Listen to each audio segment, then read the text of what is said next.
If you remain completely silent at this time, relief and deliverance will arise for the Jewish people from another place, but you and your father's house will perish. Yet who knows whether you have come to the kingdom for such a time as this. He who scattered Israel will gather them again, from the north, from the south, from the east and the west, heart to heart and hand in hand, on the road to Jerusalem. Sing shalom, in the promised land. We will pray for the peace of Jerusalem, the city of our God. He himself is our Shalom. Now Jew and Gentile are as one. He is the vine, we are the branches. We're grafted into the sun, on the road to Jerusalem. Sing shalom, In the promised land, we will pray for the peace of Jerusalem, the city of our God. For Zion's sake, do not be silent. We're born for such a time as this. So let your light shine in the darkness, And the love of God be manifest. Can you hear Yeshua calling? The voice of Elohim. The Spirit of God has come upon us. This is our destiny. On the road. On the road, On the road. on the road, On the road. on the road. The Holy One of Israel. heart to heart and hand in hand. on our way to the promised land. Yeshua the Messiah, now we are one. Together in the fear of the Lord. The fear of the Lord. On the road to Jerusalem. Sing shalom, In the promised land, we will pray for the peace of Jerusalem, the city of our God. On the road to Jerusalem. Sing shalom. In the promised land, we will pray for the peace of Jerusalem, the city of our God. On the road to Jerusalem. Sing shalom. In the promised land, we will pray for the peace of Jerusalem, the city of our God. On the road to Jerusalem. Sing shalom. In the promised land, we will pray for the peace of Jerusalem, the city of our God. The city of our God. The celebration of Purim and the story of Esther is a celebration and story of hope, courage, and faith when facing the enemy who seeks to destroy Yahweh's people. The book of Esther does not mention the name of Yahweh or Elohim even once, although his presence and hand are seen throughout the whole story. After all, he is the author and orchestrator of life. The name Purim comes from the Akkadian word pur, meaning lot. Purim means to cast lots. This refers to the lots Haman cast to choose the day on which he planned to destroy the Jewish people. Ironically, what was meant to bring destruction became a day of deliverance and joy. So, the name Purim highlights the theme of reversal of circumstances, a step taken in faith, resulting in salvation for Elohim's people. Traditional ways to celebrate are reading the book of Esther, the Megillah, giving food, gifts of food, giving to the poor, having a festive meal, and celebrating with joy. Purim is described as one of the happiest Jewish holidays, emphasizing joy, gratitude, and unity, being in Echad. Now, let us begin retelling the story of Esther. Esther 1:1 through 2:16. Now it took place in the days of Ahasuerus, the Ahasuerus who reigned from India to Ethiopia, over 127 provinces. In those days, as King Ahasuerus sat on his royal throne, which was at the citadel in Susa, in the 3rd year of his reign, he gave a banquet for all his princes and attendants, the army officers of Persia and Media, the nobles, and the princes of his provinces being in his presence. And he displayed the riches of his royal glory and the splendor of his great majesty for many days, 180 days. When these days were completed, the king gave a banquet lasting 7 days for all the people who were present at the citadel in Susa, from the greatest to the least, in the court of the garden of the king's palace.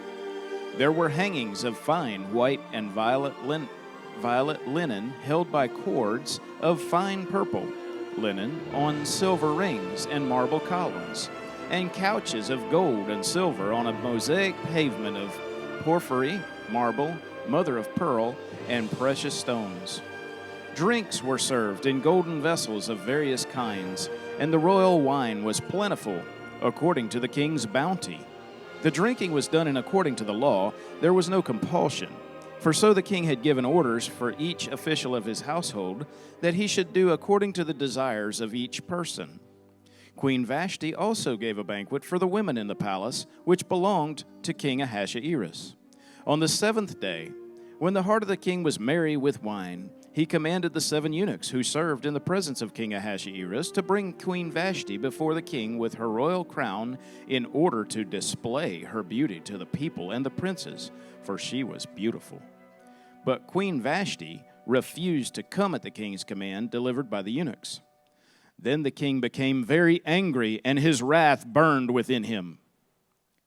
Then the king said to the wise men who understood the times, for it was the custom of the king to speak before all who knew law and justice and were close to him, the 7 princes of Persia and Media, who had access to the king's presence and sat in the first place in the kingdom. According to the law, what is to be done with Queen Vashti, because she did not obey the command of King Ahasuerus delivered by the eunuchs? In the presence of the king and the princes, Memucan said, Queen Vashti has wronged not only the king, but also all the princes and all the peoples who are in the provinces of King Ahasuerus, for the queen's conduct will become known to all the women, causing them to look with contempt on their husbands by saying, King Ahasuerus commanded Queen Vashti to be brought into his presence, but she did not come. This day the ladies of Persia and Media, who have heard the queen's conduct, will speak in the same way to all the king's princes, and there will be plenty of contempt and anger. If it pleases the king, let a royal edict be issued by him, and let it be written in the laws of Persia and Media, so that it cannot be repealed, that Vashti may no longer come into the presence of King Ahasuerus, and let the king give her royal position to another who is more worthy than she. When the king's edict, which he will make, is heard throughout all his kingdom, great as it is, then all women will give honor to their husbands, great and small. This word pleased the king and the princes, and the king did as Memucan proposed. So he sent letters to all the king's provinces, to each province according to its script, and to every people according to their language, that every man should be the master in his own house, and the one who speaks in the language of his own people. Chapter 2. After these things, when the anger of King Ahasuerus had subsided, He remembered Vashti and what she had done, and what had been decreed against her. Then the king's attendants who served him said, "Let beautiful young virgins be sought for the king. Let the king appoint overseers in all the provinces of his kingdom, that they may gather every beautiful young virgin to the citadel of Susa, to the harem, into the custody of Haggai, the king's eunuch, who is in charge of the women, and let their cosmetics be given them. Then let the young lady who pleases the king be queen in place of Vashti." And the matter pleased the king, and he did accordingly.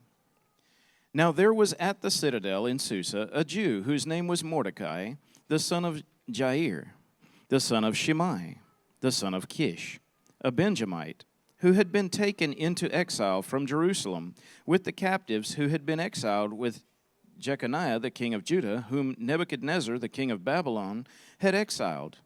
He was bringing up Hadassah, that is, Esther, his uncle's daughter, for she had no father or mother.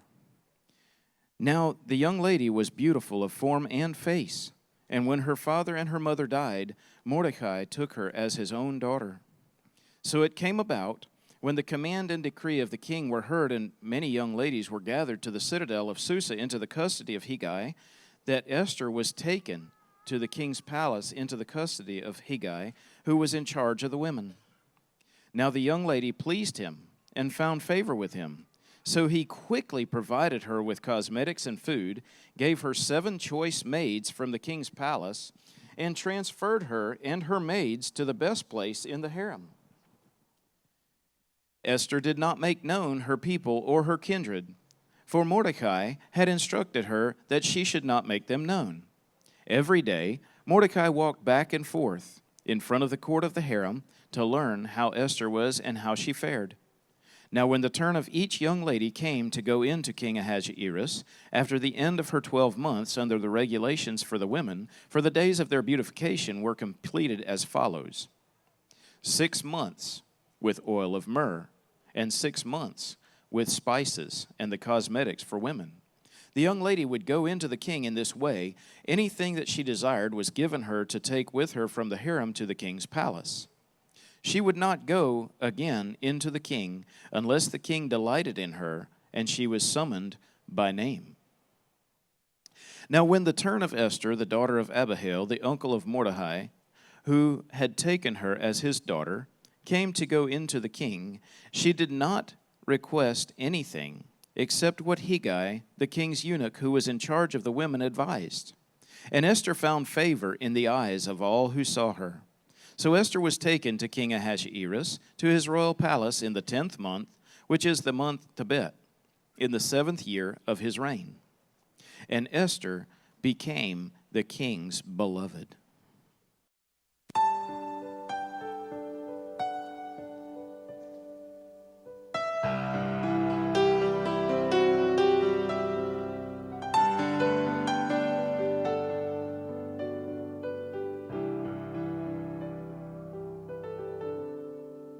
You're my beloved, you're my bride. To sing over you is my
restore your soul. Come rest in me and be made whole. You're my beloved, you're my bride. To sing over you is my delight. Come away with me, my love.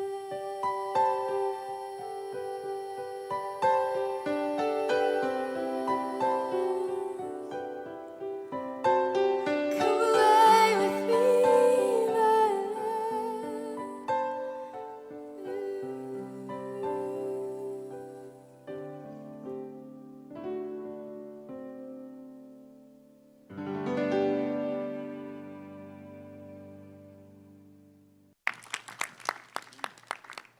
The king loved Esther more than all the women, and she found favor and kindness with him more than all the virgins, so that he set the royal crown on her head and made her queen instead of Vashti.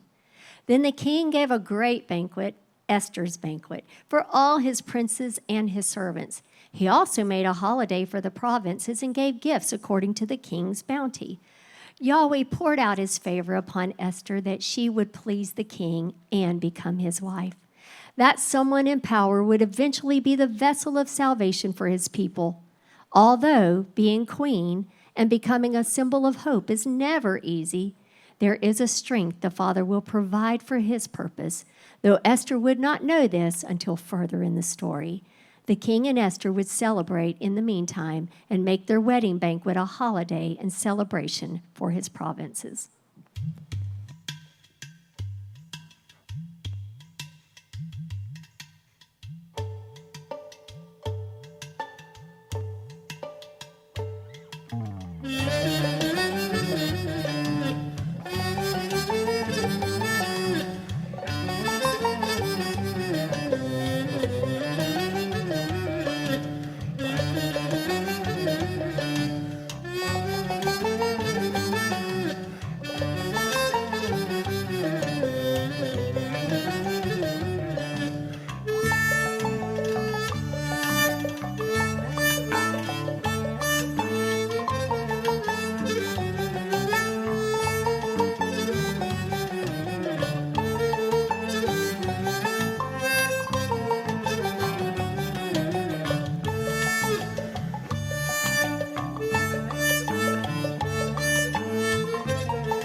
Esther 2:19. When the virgins were gathered together the second time, then Mordecai was sitting at the king's gate. Esther had not yet made known her kindred or her people, even as Mordecai had commanded her. For Esther did what Mordecai told her, as she had done when under his care. In those days, while Mordecai was sitting at the king's gate, Bigthan and Teresh, two of the king's officials from those who guarded the door, became angry and sought to lay hands on King Ahasuerus. But the plot became known to Mordecai, and he told Queen Esther, and Esther informed the king in Mordecai's name. Now when the plot was investigated and found to be so, they were both hanged on a gallows, and it was written in the book of the Chronicles in the king's presence. Although this may seem a random part of the story, it will come into play in the later chapters, but keep it in mind. Now, for a little bit of history on the villain of the story. Haman is a descendant of Agag. You may be questioning where the Agagites are mentioned in the Bible, so let's find it. Agag was the king of the Amalekites, mentioned in 1 Samuel 15:8. Let's turn to 1 Samuel 15, 1-5. Then Samuel said to Saul, Elohim sent me to anoint you as king over his people, over Israel. Now listen therefore to the words of Yahweh. Thus says Adonai of hosts, I will punish Amalek for what he did to Israel, how he set himself against him on the way while he was coming up from Egypt. Now go and strike Amalek and utterly destroy all that he has, and do not spare him, but put to death both man and woman, child and infant, ox and sheep, camel and donkey. Then Saul summoned the people and numbered them in Telaim, 200,000 foot soldiers and 10,000 men of Judah. Saul came to the city of Amalek and set an ambush in the valley. So Saul defeated the Amalekites from Havilah as you go to Shur, which is east of Egypt. He captured Agag, the king of the Amalekites, alive, and utterly destroyed all the people with the edge of the sword. But Saul and the people spared Agag and the best of the sheep, the oxen, the fatlings, the lambs, and all that was good, and were not willing to destroy them utterly. But everything despised and worthless, that they utterly destroyed. If Saul would have obeyed the command of Yahweh fully, Haman would not have been in Persia at the time of Esther. First-time obedience is very important because there may be consequences that last for generations. And a little side note, both King Saul and Esther were from the tribe of Benjamin. Generations later, a Benjamite would defeat the bloodline of Agag. Yahweh is merciful and gave a chance for redemption.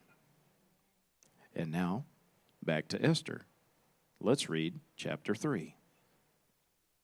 After these events, King Ahasuerus promoted Haman, the son of Hammedatha the Agagite, and advanced him and established his authority over the princes who were with him.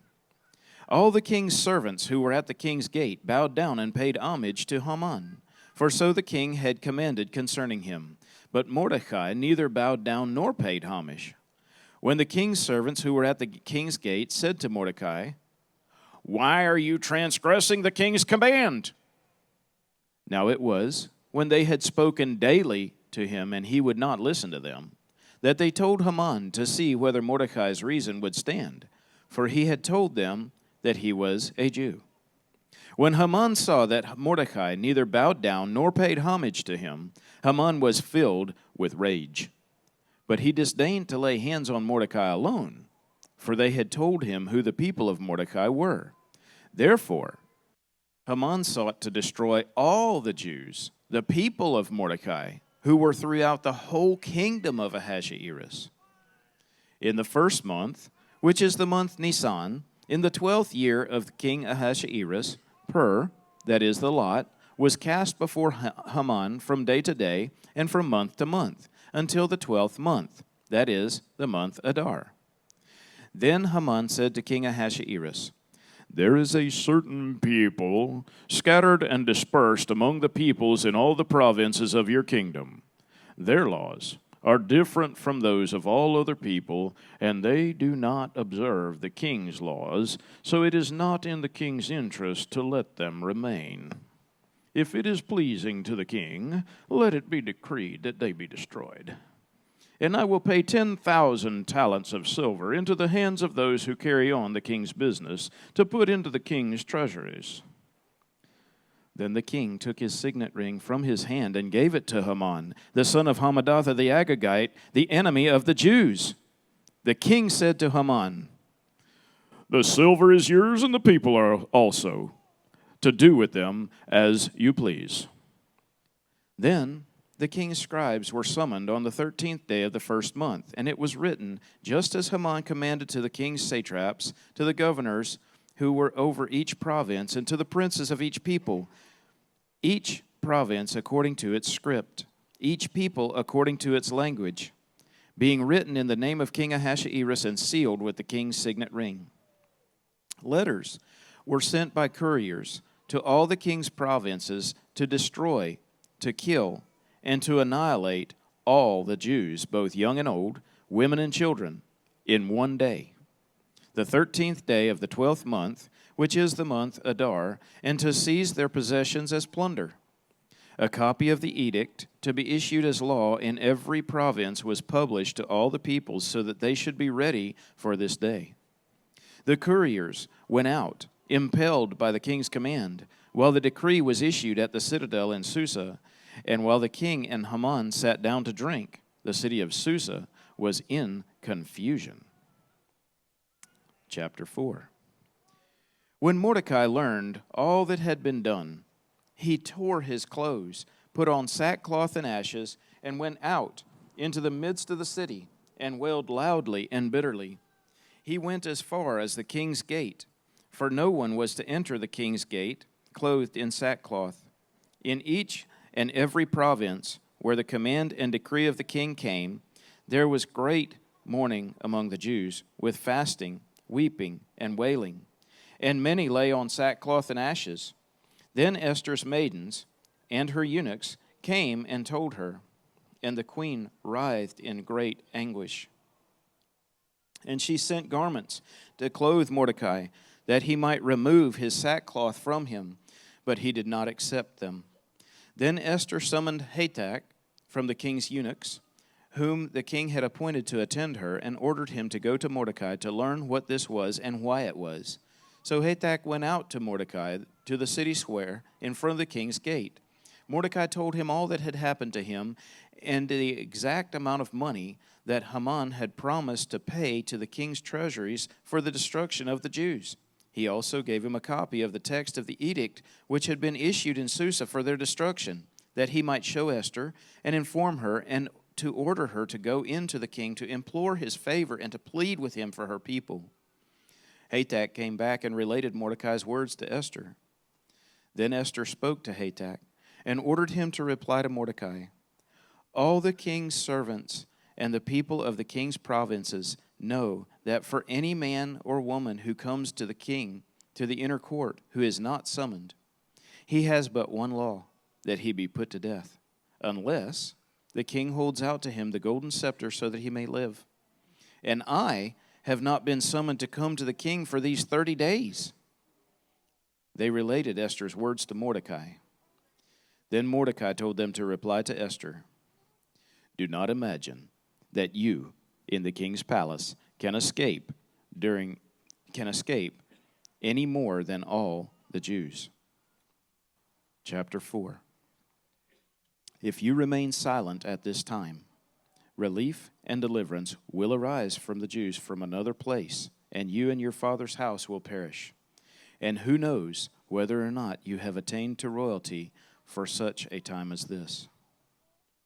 Then Esther told them to reply to Mordecai, "Go, assemble all the Jews who are found in Susa, and fast for me. Do not eat or drink for 3 days, night or day. I and my maidens also will fast in the same way. And thus I will go into the king, which is not according to the law. And if I perish, I perish." So Mordecai went away and did just as Esther had commanded him. We know that assimilation will lead to annihilation, but obedience leads to life. We cannot hide in the midst of diversity, but we can practice faith and not fear. Prayer and fasting is the work of faith. The Father hears and answers the cry of his people and the humble. When it seems like a time for despair, lift up your head.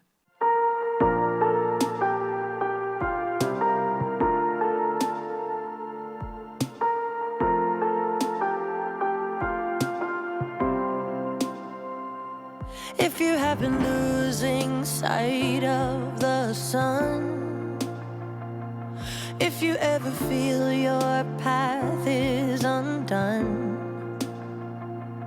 if the journey finds you weary in the waiting, you just remember it won't be forever.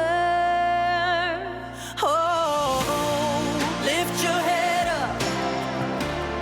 Lift your head up, your help comes from heaven. This hope is your weapon. Oh, won't you rise up? Won't you rise up and stand on the knowing a new day is coming? Lift your head up, lift your head up, lift your head up.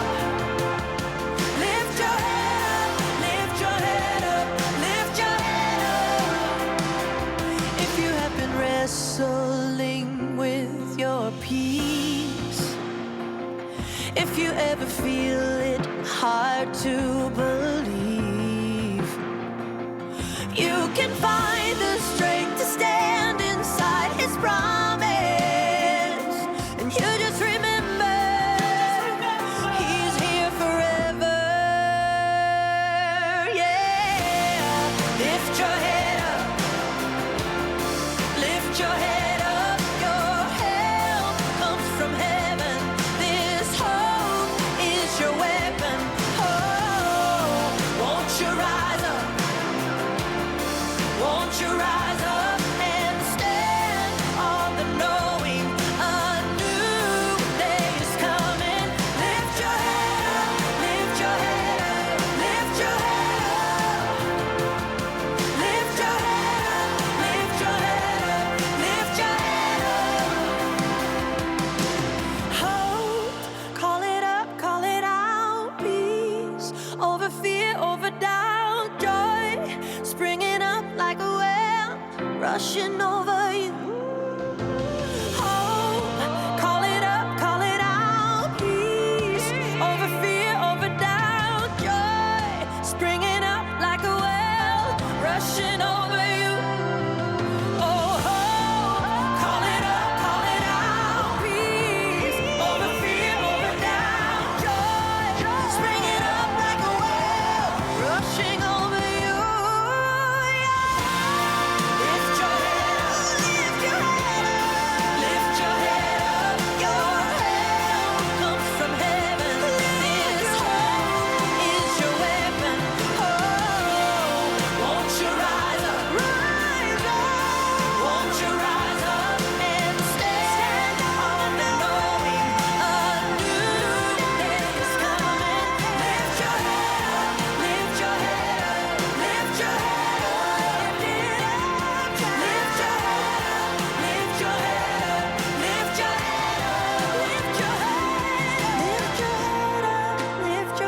up, lift your head up, lift your head up. Lift your head up, lift your head up, lift your head up, lift your head up. Now it came about on the third day that Esther put on her royal robes and stood in the inner court of the king's palace in front of the king's rooms. And the king was sitting on his royal throne in the throne room, opposite the entrance of the palace. When the king saw Esther, the queen, standing in the court, she obtained favor in his sight. And the king extended to Esther the golden scepter which was in his hand. So Esther came near and touched the top of the scepter.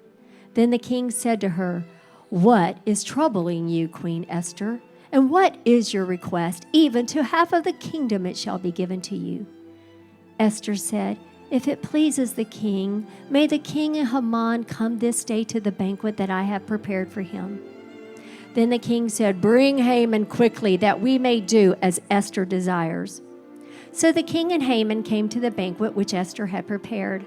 As they drank their wine at the banquet, the king said to Esther, "What is your petition? For it shall be granted to you. And what is your request? Even to half of the kingdom it shall be done." So Esther replied, "My petition and my request is, if I have found favor in the sight of the king, and if it pleases the king to grant my petition and do what I request, may the king and Haman come to the banquet which I will prepare for them, and tomorrow I will do as the king says." Then Haman went out that day, glad and pleased of heart.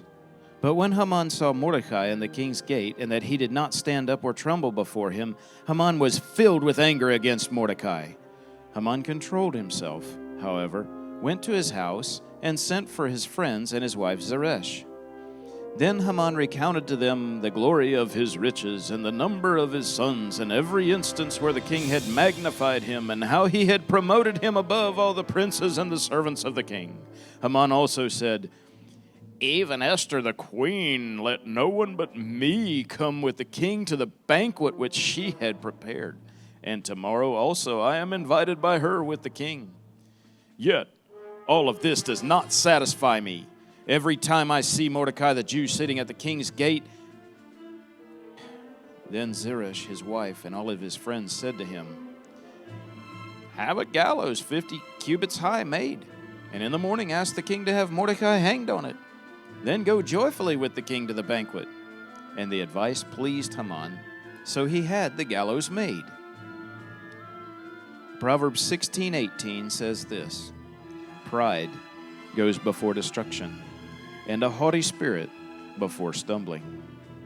We will know the enemy by the fruit displayed. It will always be the opposite of the children of Yahweh.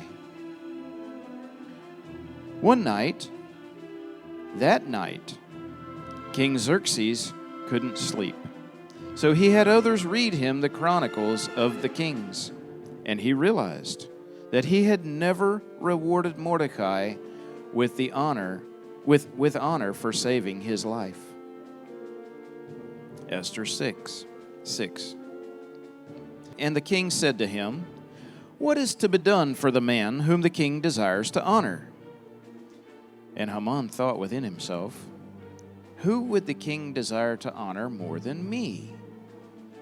Then Haman said to the king, "For the man whom the king desires to honor, let him bring a royal robe, which the king has worn, and the horse on which the king has ridden, and on whose head a royal crown has been placed. And let the robe and the horse be handed over to one of the king's most noble princes, and let them array the man whom the king desires to honor, and lead him on horseback through the city square, and proclaim before him, 'Thus shall it be done to the man whom the king desires to honor.'" Then the king said to Haman, "Take quickly the robes and the horse, as you have said, and do so for Mordecai, the Jew, who is sitting at the king's gate.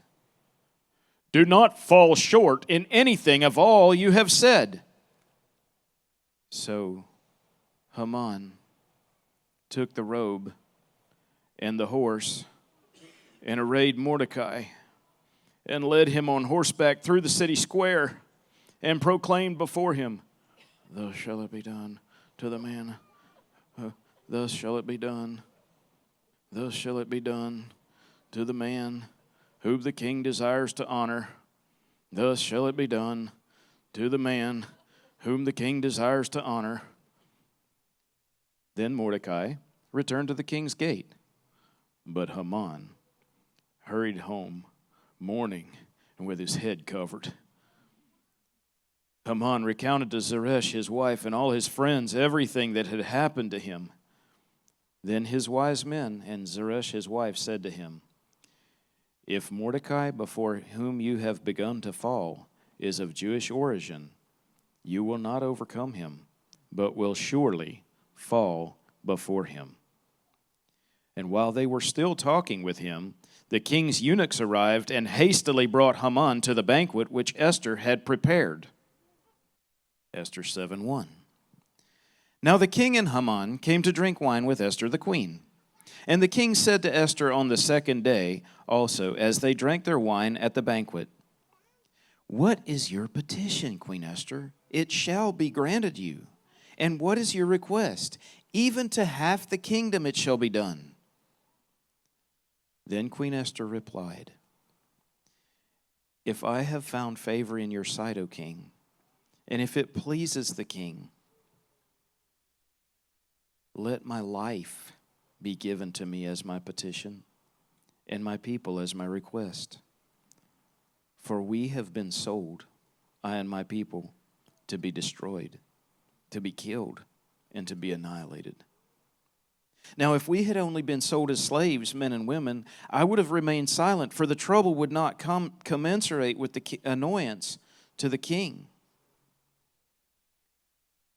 Then King Ahasuerus asked Queen Esther, "Who is he, and where is he, who would presume to do this?"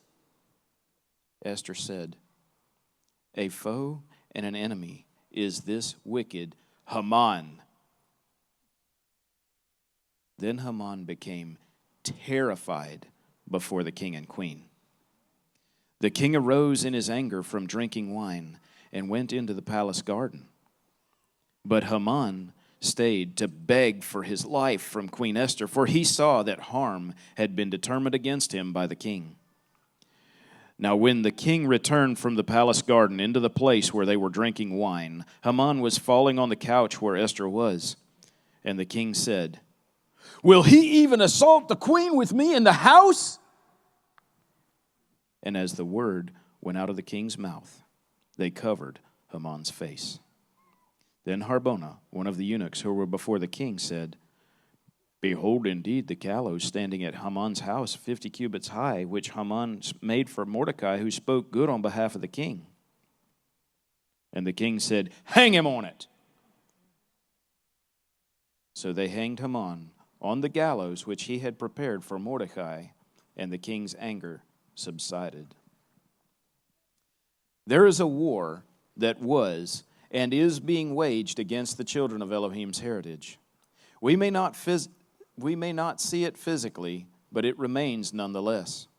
In Esther's case, it was physically to annihilate the Jews. We have a weapon of war that will tear down every lie and every principality that comes against us. That is the word of Yahweh. We have a promise from our Father. Isaiah 54:17 states, "No weapon that is formed against you will prosper, and every tongue that accuses you in judgment you will condemn.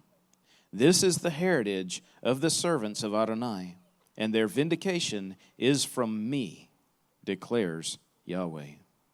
Isaiah 49:23 through 26 states, "Kings will be your guardians, and their princesses your nurses. They will bow down to you with their faces to the earth and lick the dust of your feet, and you will know that I am Adonai. Those who hopefully wait for me will not be put to shame. Can the prey be taken from the mighty man, or the captives of a tyrant be rescued? Surely, thus says Adonai, even the captives of the mighty man will be taken away, and the prey of the tyrant will be rescued. For I will contend with the one who contends with you, and I will save your sons. I will feed your oppressors with their own flesh, and they will become drunk with their own blood as with sweet wine. And all flesh will know that I, Yahweh, am your Savior and your Redeemer, the mighty one of Jacob. When we face destruction, do not fear. You belong to the army of Yah. You may not see our armor, you may not see our shields, but we're on the battlefield where the unseen wars are real. Defenders of our faith, we never withdraw. A fighting force that the enemy never foresaw. And we march on. The army of Yah. You may not see our swords or the battle lines we draw, but we're warriors in the army of Yah. The army of Yah.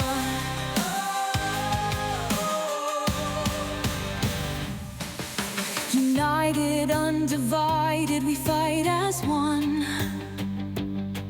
By the blood of the Lamb we overcome. Battle-worn believers, we stand in awe. As soldiers in the army of Yah. Defenders of our faith, we never withdraw. A fighting force that the enemy never foresaw. And we march on. The army of Yah. You may not see our swords or the battle lines we draw, but we're warriors in the army of Yah. The army of Yah. The army of Yah. Shields held high and joined together. Swords drawn, we press on. Soldiering on in reverence and awe. We march on. The army of Yah. The battlefield is not just here on earth,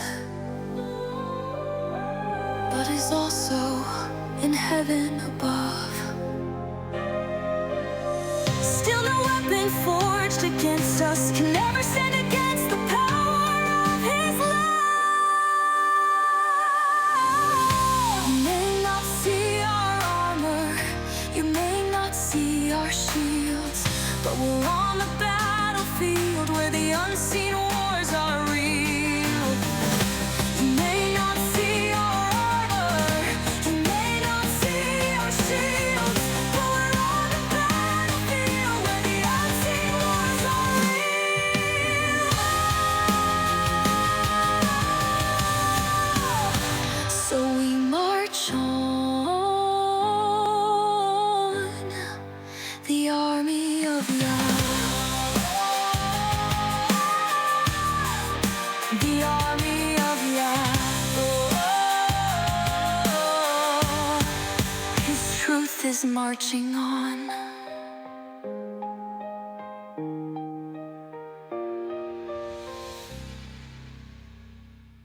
Esther 8:1. On that day, King Ahasuerus gave the house of Haman, the enemy of the Jews, to Queen Esther, and Mordecai came before the king, for Esther had disclosed what he was to her. The king took off his signet ring, which he had taken away from Haman, and gave it to Mordecai. And Esther set Mordecai over the house of Haman. Then Esther spoke again to the king, fell at his feet, wept, and implored him to avert the evil scheme of Haman the Agagite and his plot which he had devised against the Jews. The king extended the golden scepter to Esther. So Esther arose and stood before the king. Then she said, If it pleases the king, and if I have found favor before him with the matter, and the matter seems proper to the king, and I am pleasing in his sight, let it be written to revoke the letters devised by Haman, the son of Hammedatha the Agagite, which he wrote to destroy the Jews who are in all the king's provinces. For how can I endure to see the calamity which will befall my people? And how can I endure to see the destruction of my kindred? So King Ahasuerus said to Queen Esther and to Mordecai the Jew, Behold, I have given the house of Haman to Esther, and him they have hanged on the gallows because he has stretched out his hands against the Jews. Now, you write to the Jews as you see fit, in the king's name, and seal it with the king's signet ring. For a decree which is written in the name of the king and sealed with the king's signet ring may not be revoked. So the king's scribes were called at that time in the 3rd month, that is the month Sivan, on the 23rd day. And it was written according to all that Mordecai commanded to the Jews, the satraps, the governors, and the princes of the provinces which extended from India to Ethiopia, 127 provinces, to every province according to its script, and to every people according to their language, as well as to the Jews according to their script and their language. He wrote in the name of King Ahasuerus and sealed it with the king's signet ring, and sent letters by couriers on horses, riding on steeds sired by the royal stud. In them the king granted the Jews, who were in each and every city, the right to assemble and to defend their lives, to destroy, to kill, and to annihilate the entire army of any people or province which might attack them, including children and women, and to plunder their spoil on one day in all the provinces of King Ahasuerus, the 13th day of the 12th month, that is, the month Adar. A copy of the edict to be issued as law in each and every province was published to all the peoples, so that the Jews would be ready for this day to avenge themselves on their enemies. The couriers, hastened and impelled by the king's command, went out, riding on the royal steeds, and the decree was given out at the citadel in Susa. Then Mordecai went out from the presence of the king in royal robes of blue and white, with a large crown of gold and a garment of fine linen and purple. And the city of Susa shouted and rejoiced. For the Jews there was light and gladness and joy and honor in each and every province and in each and every city. Wherever the king's commandment and his decree arrived, there was gladness and joy for the Jews, a feast and a holiday. And many among the peoples of the land became Jews, for the dread of the Jews had fallen on them. Esther 9. Now in the 12th month, that is, the month Adar, on the 13th day, when the king's command and edict were about to be executed, on the day when the enemies of the Jews hoped to gain the mastery over them, it was turned to the contrary, so that the Jews themselves gained the mastery over those who hated them.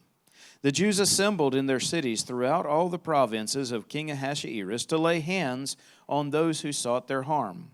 And no one could stand before them, for the dread of them had fallen on all the peoples.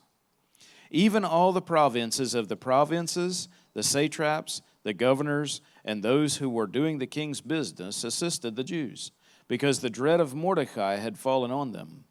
Indeed, Mordecai was great in the king's house, and his fame spread throughout all the provinces, for the man Mordecai became greater and greater.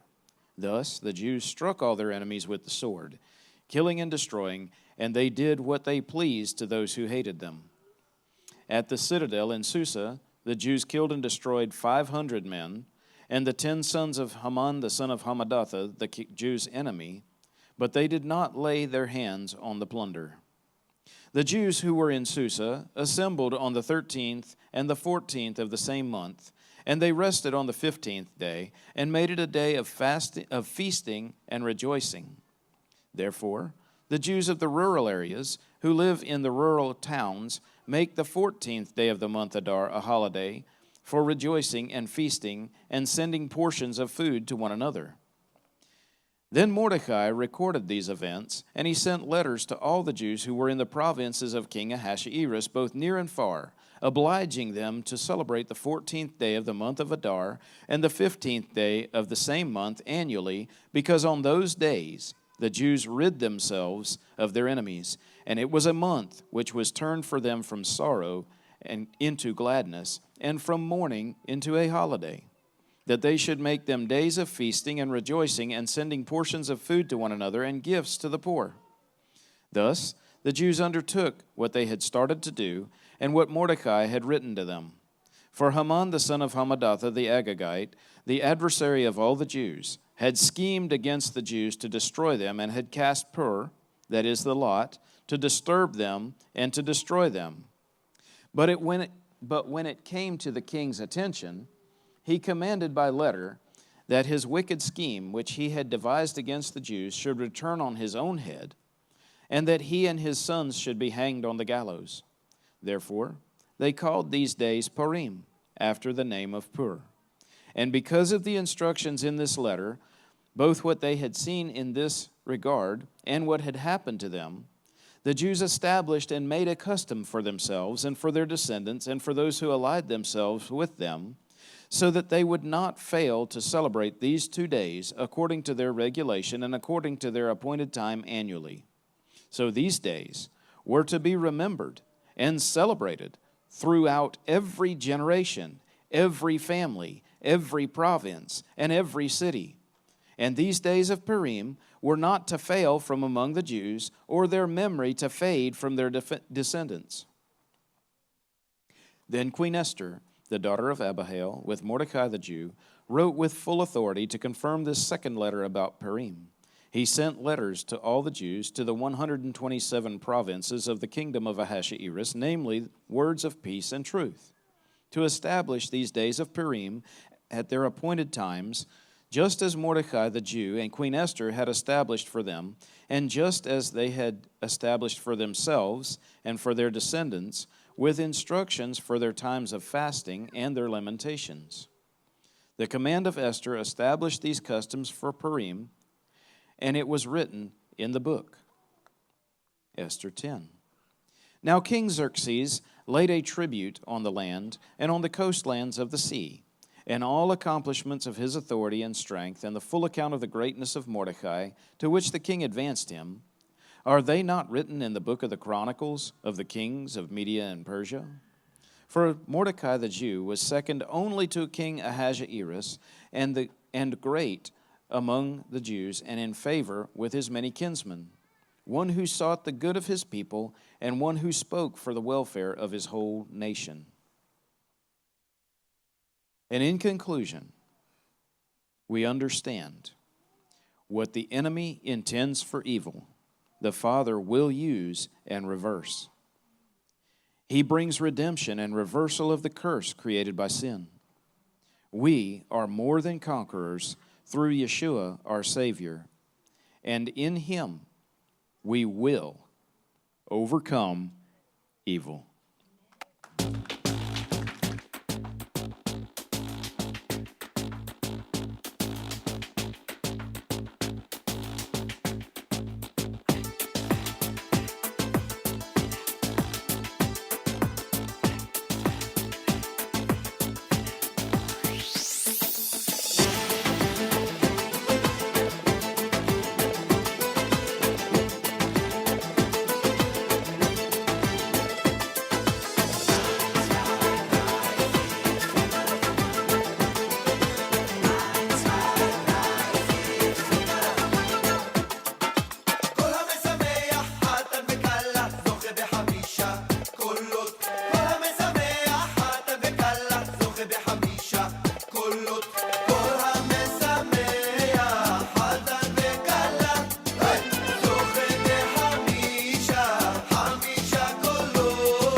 Shabbat.